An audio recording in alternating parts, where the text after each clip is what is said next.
Sud Radio, le grand matin week-end, 7h-10h, Maxime Liédo. Bonjour Nicolas Pereira. Bonjour Maxime. Merci d'être avec nous ce matin. Comme d'habitude, on vous retrouve pour comment va la planète et pour avoir des solutions concrètes face aux problématiques environnementales. Et aujourd'hui, vous allez nous parler de notre chauffage, ça tombe bien, et de notre climatisation. En résumé, nous parler d'énergie. Est-ce que vous pouvez nous rappeler d'abord les enjeux que représente aujourd'hui l'énergie que nous consommons, mon cher Nicolas ? Oui, bien sûr. Alors aujourd'hui, particulièrement dans le secteur du bâtiment, Maxime, on parle ici à la fois des bureaux, d'immeubles résidentiels ou même des entrepôts. Le chauffage et la climatisation, elles représentent une part très importante de la consommation énergétique globale. Selon une étude du MIT, au niveau global, à l'échelle mondiale, c'est 40% de l'énergie consommée par les bâtiments qui servent à chauffer ou refroidir.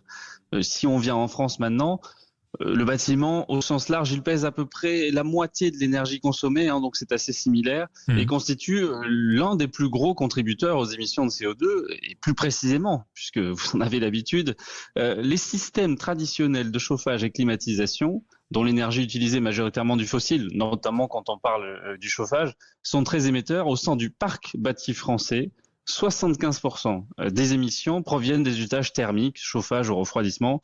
C'est donc considérable, évidemment.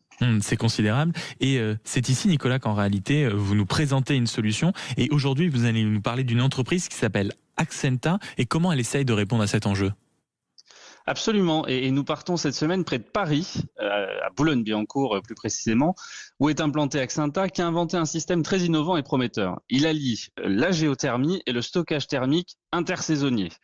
Alors, vu comme ça, quel est le principe ? C'est de puiser l'énergie renouvelable pour la stocker dans le sous-sol via des sondes géothermiques verticales, puis la restituer plus tard. Alors, c'est un petit peu technique, je vous avoue, j'ai passé du temps à lire et comprendre le fonctionnement, que je vais tenter de vous résumer très simplement. Imaginez un frigo souterrain géant, ici un frigo thermique en l'occurrence, qui en été va stocker la chaleur, notamment celle du soleil, pour la restituer plus tard et notamment en hiver.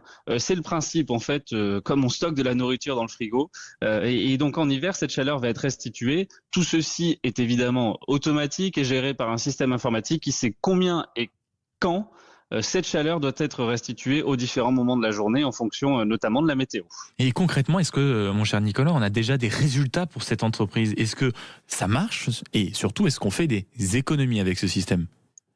Oui, alors c'est là que c'est toujours intéressant. Pour parler concrètement des preuves, Axenta couvre aujourd'hui 10 millions de mètres carrés de bâtiments qui sont équipés ou en gestion. Et les gains observés sont assez remarquables. Jusqu'à 80% de réduction de la consommation énergétique des systèmes thermiques, donc du chauffage à partir du fossile, et jusqu'à 95% de réduction des émissions de CO2 pour certains bâtiments gérés par Axenta. Donc c'est un impact colossal sur les objectifs de décarbonation.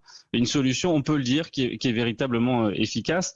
Avec un exemple concret que j'ai trouvé intéressant, celui d'un système dans une résidence, les Cèdres pour être exact, dans la ville d'Avray, qui associe donc cette géothermie, pompe à chaleur pour réduire les émissions de CO2 de l'immeuble de l'ordre de 86% par rapport au chauffage au gaz traditionnel. Et est-ce que c'est une solution viable, c'est-à-dire à grande échelle ? Je pense à ceux qui nous écoutent. Est-ce que demain, en entendant parler de cette entreprise, ils peuvent par exemple faire installer ce système chez eux ?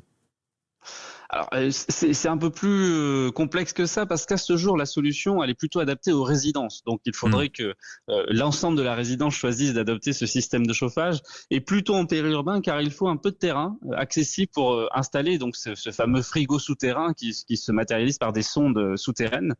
Cela dit, je pense qu'en effet, Axenta incarne l'idée qu'il est possible et surtout rentable de rendre le bâtiment compatible avec les objectifs climatiques sans sacrifier le confort de vie, chauffage et refroidissement, ni exploser les coûts parce que certaines solutions malheureusement coûtent très cher. La start-up propose une alternative qui est crédible et en capacité de passer à l'échelle pour se substituer aux systèmes traditionnels qui sont très énergivores. Les chiffres et les résultats obtenus que je citais juste avant montrent qu'avec une adoption assez large de ce type de solution, on pourrait diminuer massivement la facture énergétique et l'empreinte carbone du secteur du bâtiment, ce qui est, comme j'ai pu le rappeler à plusieurs reprises à ce micro, un levier majeur de la lutte contre le changement climatique. Et tout ce qui est énergie et notamment électricité, on va continuer à en parler dans une poignée de secondes. Merci beaucoup Nicolas Pereira, président du World Impact Summit.